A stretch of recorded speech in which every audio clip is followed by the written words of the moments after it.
Hi friends, मैं आप लोगों को बहुत इंपॉर्टेंट इंटीग्रेशन बताने जा रहा हूँ। क्वेश्चन है, प्रूव दैट इंटीग्रेशन 0 से पाई बाई 6 32,384 बटा pi into cos power 4 3x dx बराबर 2024। हमको प्रूफ करना है, 2024 लाना है।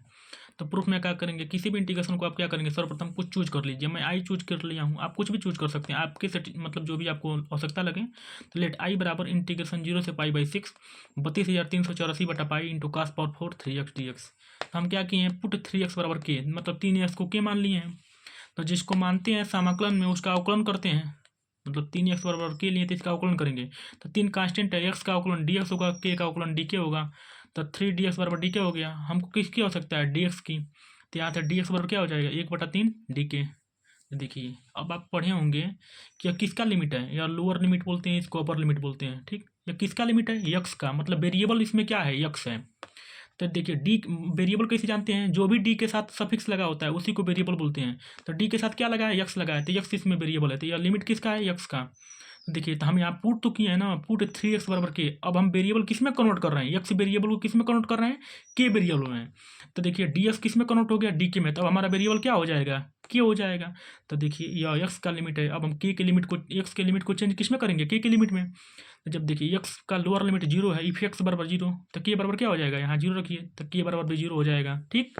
जब एक्स का अपर लिमिट पाई बाई 6 है, इफ एक्स बराबर पाई बाई 6, तो एक्स के बराबर यहाँ पाई बाई 6 रखिए। तो के बराबर क्या हो जाएगा, के बराबर 3 गुणे पाई बटा 6। तो 3 से 6 कटेगा तो 2 हो जाएगा। तो के बराबर पाई बाई 2। तो हमारा अब एक 0 से 6 जो पाई बाई 6 लिमिट था, अब किस में कन्वर्ट हो गया, 0 से पाई बाई 2 में, ठीक है। तो आई बराबर इंटीग्रेशन जो 0 से पाई बाई 6 था, अब किस में कन्वर्ट हो गया, देखिए जो x बराबर 0 है तो 0 के बराबर 0 हो जाएगा। जब x बराबर पाई बाई 6 है तो के बराबर पाई बाई 2 हो जाएगा। तो 0 से पाई बाई 2 हो गया। अब ब्रैकेट में 32,384 बटा पाई इंटू 3x बराबर क्या माने हैं, के माने हैं, तो कास पावर 4 इंटू के। और डी एक्स बराबर क्या निकला है, 1/3 इंटू डी के, ठीक। ये अभी कांस्टेंट है, 1/3 भी कांस्टेंट है, क्योंकि जिसमें के नहीं होगा वो कांस्टेंट हो जाएगा। इसमें वेरिएबल क्या है, के। तो डी के साथ जो लगा है वही ना वेरिएबल है, तो इसमें के वेरिएबल है, तो के को छोड़ करके बाकी सब क्या है, कांस्टेंट है। तो देखिए 32,384 बटा पाई भी कांस्टेंट है, 1/3 भी कांस्टेंट है, तो उसको बाहर निकाल देंगे। तो आई बराबर 32,384 बटा पाई इंटू 1/3 और इंटीग्रेशन 0 से पाई बाई 2 और कास पावर 4 इंटू के इंटू डी के। समीकरण 1 मान लिए हैं। और आप पढ़े होंगे एक फार्मूला होता है, इसको आप सॉल्व कर सकते हैं, मतलब नॉर्मल इंटीग्रेशन जैसे करते हैं आप, उसको सॉल्व करने का 2 मेथड है। आप क्या करें, कास स्क्वायर के इंटू कास स्क्वायर के में तोड़ दीजिए, मतलब इसको 2 बार में तोड़ दीजिए, मतलब कास स्क्वायर के इंटू कास स्क्वायर के। अब एक कास स्क्वायर का फार्मूला होता है 1 माइनस साइन स्क्वायर है, उसमें सिंप्लीफाई करके मतलब इधर उधर करके आप सॉल्व कर सकते हैं। लेकिन मैं आपको सिंपल ट्रिक बताता हूँ। फार्मूला लिखिए, इंटीग्रेशन 0 से pi by 2 cos power mx। बस तभी अप्लाई होगा जब लिमिट क्या होगा, 0 से पाई बाई 2 होगा तभी। यह फार्मूला तभी भी अप्लीकेबल है जब इंटीग्रेशन 0 से पाई बाई 2 हो तभी। अगर 0 से पाई बाई 2 नहीं होता तो हम यहाँ अप्लाई नहीं कर सकते हैं, ठीक। तो देखिए यहाँ से मैं देख लिया हूँ कि इंटीग्रेशन 0 से पाई बाई 2 है, तो मैं इसको अप्लाई कर सकता हूँ, तब मैं अप्लाई कर रहा हूँ। अब मान लीजिए यहीं पे इंटीग्रेशन 0 से पाई बाई 3 होता है तो कभी अप्लाई नहीं कर सकते हैं, तब आपको सिंप्लीफाई जिस तरह नॉर्मल इंटीग्रेशन करते हैं वैसे करते हैं। देखिए तो यहाँ तो हमको मिल गया, तो हम ऐसा कर दे रहे हैं। तो फार्मूला में इंटीग्रेशन 0 से pi by 2 cos power mx into sine power nx dx बराबर, फार्मूला होता है गामा m प्लस 1/2, या गामा का साइन है, gamma m plus 1/2 gamma n plus 1/2 और 2 और गामा, इसको जोड़ लेते हैं। तो m प्लस 1/2 अब प्लस n प्लस 1/2, तो जोड़ेंगे तो क्या हो जाएगा, m प्लस n प्लस 2/2। ये फार्मूला याद करने में कोई दिक्कत नहीं है। जो m है m प्लस 1/2 कीजिए, n प्लस 1/2 कीजिए और 2 ली करके दोनों को जोड़ लीजिए, बस यही इसका ट्रिक है, ठीक है।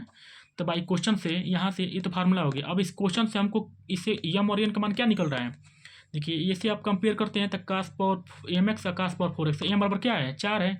और यहाँ पे साइन का कोई साइन है नहीं है, तो n बराबर 0 करेंगे, क्योंकि n बराबर जब 0 पुट करेंगे तो साइन पावर 0 का मान क्या होता है, किसी भी नंबर के ऊपर अगर 0 घात तो उसका मान 1 होता है, 0 को छोड़ करके। मतलब 0 पावर 0 का मान 1 नहीं कर सकते हैं, 0 को छोड़ करके, मतलब a power 0 equal to 1, a not equal to 0, ठीक है।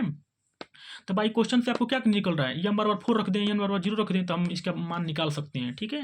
तो रखिए, तो इंटीग्रेशन 0 इसमें रखेंगे, इंटीग्रेशन 0 से पाई बाई 2, m बराबर 4 रखिए, तो cos power 4x into sine power 0 x into D x बराबर m की जगह पे 4, तो गामा 4 प्लस 1/2 गामा 0 प्लस 1/2 बटा 2 गामा 4 प्लस 0 प्लस 2/2, ठीक है। देखिए किसी भी घात 0 का मान क्या होता है, 1 होता है, तो डायरेक्ट 0 से pi by 2 cos power 4x into D X हो जाएगा, ठीक है। तो गामा 5/2 हो जाएगा, गामा 1/2 हो जाएगा, 2 गामा 3 हो जाएगा, क्योंकि 4 धन 2 6 होता है, 2 से भाग देंगे तो 3 हो जाएगा। ठीक है। और एक फार्मूला पढ़े होंगे आप गामा एन में, तो गामा एन बराबर क्या होता है, n-1 gamma n-1। Gamma N का फैक्टोरियल में कन्वर्ट करते हैं तो गामा एन अगर लिखा हो तो n-1 फैक्टोरियल लिख सकते हैं। ये फार्मूला होता है। जैसे मान लीजिए आपको कोई पूछ दे गामा 5 का मान, तो गामा 5 का मान क्या हो जाएगा, एक कम करके फैक्टोरियल लगा दीजिए तो 4 फैक्टोरियल। तो मान लीजिए गामा 6 लिखा हो तो 5 फैक्टोरियल, मतलब एक कम कर देते हैं। और गामा एन को गामा में ही कन्वर्ट करना है, तो गामा एन लिखा है तो एक घटा दीजिए, उसको बाहर कर दीजिए, फिर उसको गामा लगा दीजिए। तो अप्लाई मैं यहाँ पर वही करूँगा।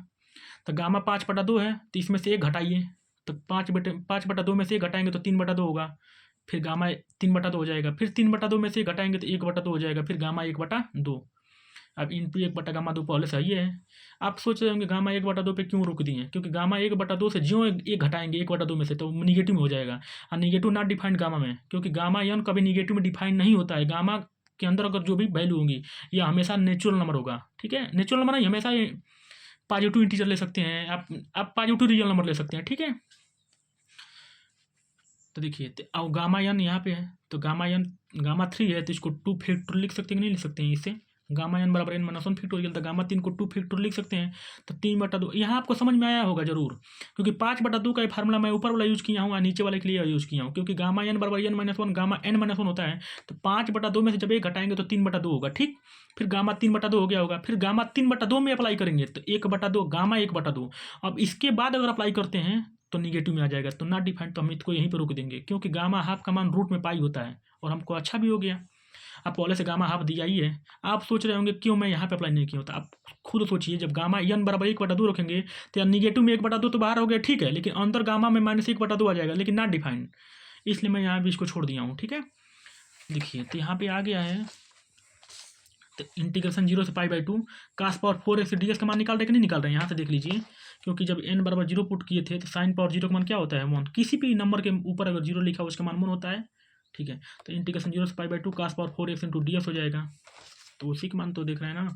इंटीग्रेशन 0 से π/2 cos power 4x into ds बराबर 3/2 गुण 1/2 आया ही था, गामा 1/2 आया था, ये गामा 1/2 बटा 2 इंटू 2 फैक्टोरियल। और आप फार्मूला पढ़ेंगे गामा 1/2 का मान कितना होता है, रूट में पाई होता है। तो 3/2 गुण 1/2 गामा हाफ का मान रूट में पाई, फिर गामा हाफ का मान रूट में पाई यहाँ बटा 2 फैक्टोरियल का मतलब होता है 2 गुणे 2 कितना हो जाएगा 4। तो 3/2 देखिए यहाँ से 3/4 हो जाएगा, नीचे 4 ही है तो 3/16, और रूट में पाई इंटू रूट में पाई क्या हो जाएगा, पाई हो जाएगा। मतलब 3/4 गुणे 4 16 हो जाएगा, मतलब 3/16 इंटू पाई हो गया। किसका मान निकल गया, इंटीग्रेशन 0 से π/2 cos पावर 4x dx बराबर 3/16 इंटू पाई निकल गया। अब इस वैल्यू को उठा करके इक्वेशन 1 में पुट कर देंगे। यहाँ से देखिए हम किसी का हो सकता है ना। अब एक आपको मैं बता दूँ, यहाँ पे वेरिएबल क्या है, के है। अब इस वेरिएबल को आप कुछ भी चेंज कर सकते हैं, कोई प्रभाव नहीं पड़ता इंटीग्रेशन पे। यहाँ पे के है तो आप पी भी लिख सकते हैं, लेकिन यहाँ पी लिखेंगे तो यहाँ पे पी लिखना पड़ेगा। वेरिएबल चेंज कर सकते हैं इंटीग्रेशन में। तो आप सोच रहे होंगे मैं इंटीग्रेशन 0 से π/2 cos power 4x into ds ला दिया हूँ, और हमारे क्वेश्चन में cos पावर इंटीग्रेशन 0 से π/2 cos power 4k into D है, तो कोई प्रभाव नहीं पड़ेगा, क्योंकि वेरिएबल इंटीग्रेशन में वेरिएबल चेंज कर सकते हैं। तो यहाँ पे x है तो आप यहाँ के लिख सकते हैं, कोई दिक्कत नहीं है, इससे प्रभाव नहीं पड़ेगा। तो पुटिंग दिस वैल्यू, मतलब इस वैल्यू को उठा करके इन इक्वेशन 1 में पुट कर देते हैं, मतलब putting this value in equation 1 we get. तो इक्वेशन 1 क्या है हमारा, देखिए यहाँ पे यही है, आई बराबर 32,384 बटा पाई इंटू 1/3। इसके जगह पे हम क्या लिख देंगे, 3/16 इंटू पाई। देखिए, तो आई बराबर 32,384 बटा 3 पाई इंटू 3 पाई बटा 16 पहले से आया है, यहाँ से इसकी जगह पे रख दिए 3 पाई बटा 16। तो 3 पाई से 3 पाई कट जाएगा, तो 32,384 बटा 16। जब 16 से इसको काटेंगे तो क्या आ जाएगा, 2024 आंसर आ जाएगा आपका। यही हमको प्रूफ करना था, प्रूफ हो गया। Thank you. वीडियो अच्छा लगे तो लाइक कमेंट जरूर करें।